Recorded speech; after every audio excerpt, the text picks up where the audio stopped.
Olha só o tema de redação do ano passado, só para vocês se familiarizarem. Quem fez a edição do ano passado, perfeito. Quem não fez, tá aí para vocês. Estigmas associados às doenças mentais na sociedade brasileira.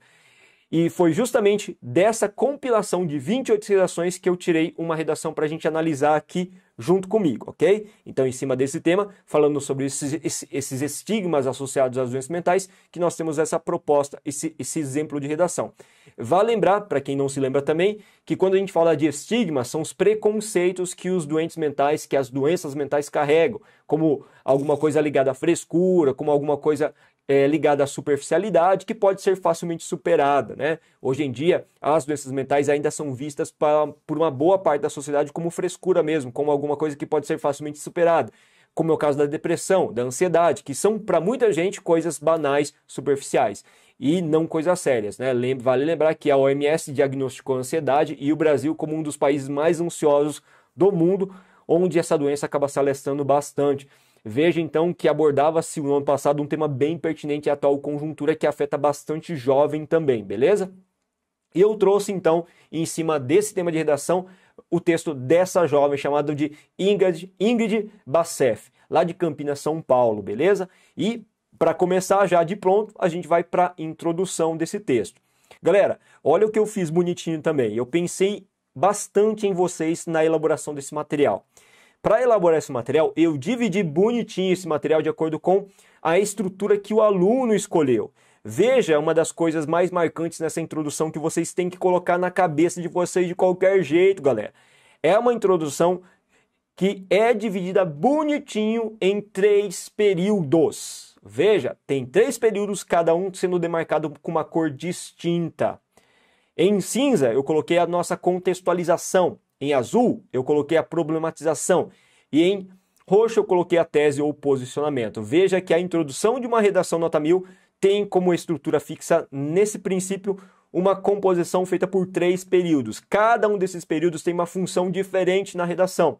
Vamos começar a leitura para vocês terem uma ideia mais clara.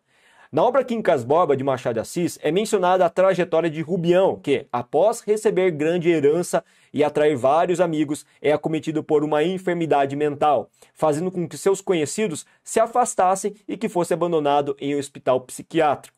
Fora da ficção, o estigma associado às doenças mentais também é presente na sociedade brasileira.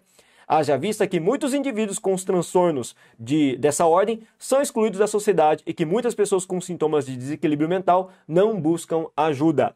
Dessa forma, é imperativo discutir o problema para a proposição de medidas eficazes ao seu combate. Cara, olha só que genial essa introdução feita na medida. Veja que a contextualização, inclusive, é a maior parte. Né? Eu tenho 3 períodos, mas o primeiro período acaba destoando dos demais por ser maior.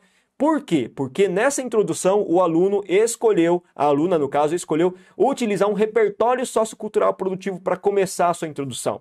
Na obra Quincas Borba, de Machado de Assis, é uma obra que trata da trajetória do Rubião, que é uma pessoa que herdou uma herança, ficou milionário, amigos se juntaram a ele, e depois quando ele sofreu com alguns distúrbios mentais que o acometeram, e ele foi perdendo a fortuna por isso, os amigos também foram se afastando, e ele acabou indo parar no hospital psiquiátrico antes dele fugir e antes de morrer nas ruas, né, como um indigente.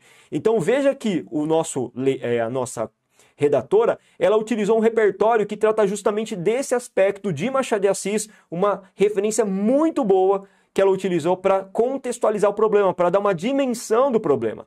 E veja o que ela fez na sequência, depois que ela contextualizou o problema, depois que ela localizou criativamente o leitor, a partir de um repertório sociocultural produtivo literário muito bem utilizado. Fora da ficção, veja que esse elemento em vermelho nada mais é do que um conectivo necessário para fundamentar a ligação da ficção com a realidade. O estigma associado às doenças mentais, veja que no segundo período, o que a gente fez, o que essa aluna fez, ela inseriu a chamada problematização. A problematização, galera, é o momento em que eu insiro exatamente as palavras-chave do tema de redação. Tanto é que ela praticamente copiou o tema de redação. Vocês viram? Fora da ficção, o estigma associado às doenças mentais, veja que ele está copiando as palavras-chave do tema. Eu posso fazer isso, porque dessa forma eu mantenho preso ao tema. E é nesse momento, no segundo período mesmo, que eu pretendo fazer isso sempre, que é a nossa chamada problematização, em que as palavras-chave do tema têm que se encaixar perfeitamente, certo? E olha o que ele faz na sequência. Haja vista que muitos indivíduos com transtornos dessa ordem são excluídos da sociedade e que muitas pessoas com sintomas de equilíbrio mental não buscam ajuda. Veja o que ele fez na problematização no finalzinho.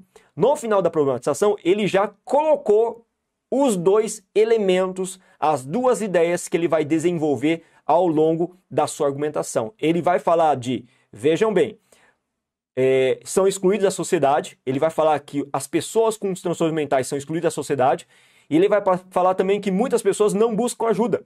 Então veja que ele já deu pistas do que ele pretende elaborar ao longo do seu texto no D1 e D2, no desenvolvimento 1 e desenvolvimento 2. Na sequência, então, hierarquicamente, ele vai usar o D1 para falar da exclusão social dos doentes mentais, e no D2 ele vai utilizar o espaço para falar justamente das pessoas que não buscam essa ajuda.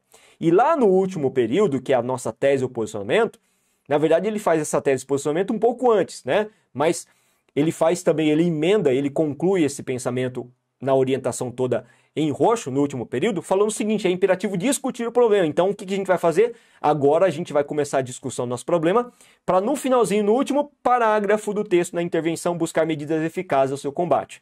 Cara, olha que genial, então, a amarração desse texto. Perceberam, então, gente? O que eu quero que vocês firmem muito bem a atenção é em perceber que esse texto ele foi estrategicamente colocado e produzido. É isso que a gente percebe quando um texto é bem feito. Um texto bem feito, ele dá uma construção, faz uma construção que atrai a você, ao mesmo tempo em que ele seja capaz de antecipar os conteúdos que você pretende ler depois.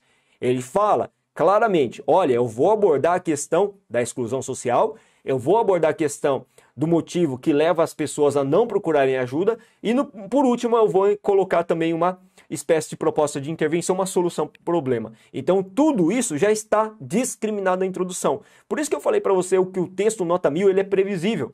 Ele é estrategicamente previsível, porque ele é programado para ter uma introdução que não apresenta surpresas para o leitor, para o corretor. Eu já sei o que o nosso aluno, o nosso redator vai fazer, porque ele já deixou discriminado tudo bonitinho na nossa introdução, percebeu?